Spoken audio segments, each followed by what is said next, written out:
Everyone. So, Mortal Kombat 2 is on the surface a loud, violent video game adaptation packed with tournament fatalities and over the top character. But underneath all the blood and spectacle, it actually shares a surprising structural and thematic connection with a very different kind of film, Doctor Sleep. At first, that comparison sounds strange. One is a martial art fantasy based on a fighting game franchise, the other is a psychological horror sequel rooted in Stephen King's universe. But the connection becomes clearer when you look at how both films operate as dual sequels, each one containing not just a single story but two different interpretations of the same source material.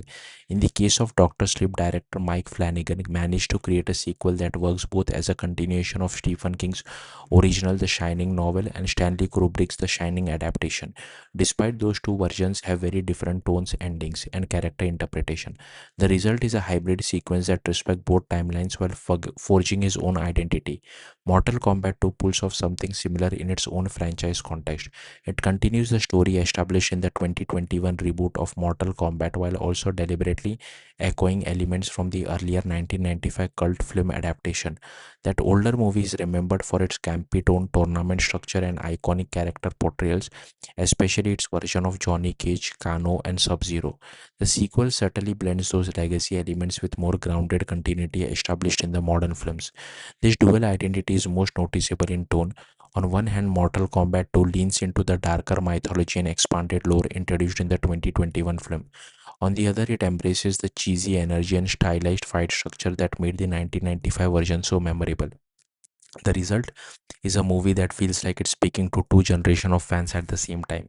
Even the character writing reflects this balance. Johnny Cage carries the flashy, self-aware showmanship associated with the older film version, while the newer continuity characters continue arcs established in the reboot. The tournament structure itself also feels like a return to the classic fight-by-fight format that defined the earlier adaptation, even as the stakes are tied into the newer cinematic mythology. This blending approach makes Mortal Kombat 2 feels less like a straight sequel and more like a convergence point where different interpretations of the franchise are being allowed to exist. It doesn't fully reset the universe, but it doesn't strictly follow one version of it either. That's what makes comparison to Doctor Sleep so fitting. Both films take complicated, sometimes contradictory source material histories and find a way to merge them into a single narrative experience. Instead of choosing one canon over another, they incorporate multiple versions and let them inform the storytelling. In that sense, Mortal Kombat 2 isn't just another sequel in a video game franchise, it's also kind of a synthesis, one that quietly acknowledges the legacy of both its modern reboot and its 1990 predecessor while still pushing the story forward. And for fans, that means the movie works on two levels. Casual viewers get a straightforward martial arts fantasy, but longtime fans are watching something more layered, a film that's not just continuing the story of Mortal Kombat but also stitching together its entire cinematic history into one evolving universe. Thank you for watching. Bye.